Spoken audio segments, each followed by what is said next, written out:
أخ حماد علي قاسم من أبناء بني ورد، حفظك الله يا أخ أحمد، أهلا وسهلا بك يا عين بني ورد. كيف حالك بأخبارك؟ كيف أمورك؟ فعل صوت حقك. الله يسعد أيامك. معك أحوال أنا تسقيهم بوادي إسفال.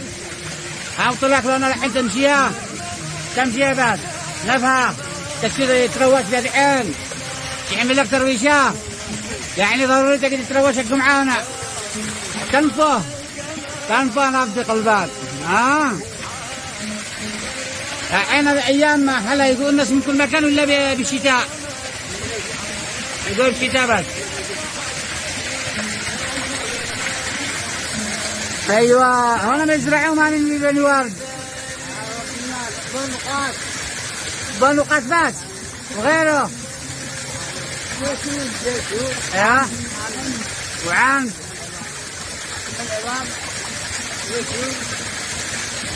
الله تسألك السؤال. معك ابناء الله يحفظهم لك ان شاء الله. اين يشتغل هنا ولا في السعودية؟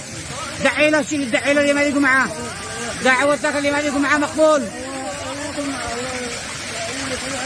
الله يرزقه ويحفظه ان شاء الله، يسهل رزقه، يصرف عنا وعنك وعن ابنائنا وابنائك كل يسوء كل منكر. الله يقضي دينه. امين امين امين. انت تحبه مره مطيع، الله يحفظه لك ان شاء الله. حفظ الله ابو صلاح، الله يسعد ايامك ابو صلاح. نورت يا ابو اسلام، نورت البلاد. تحيا بك.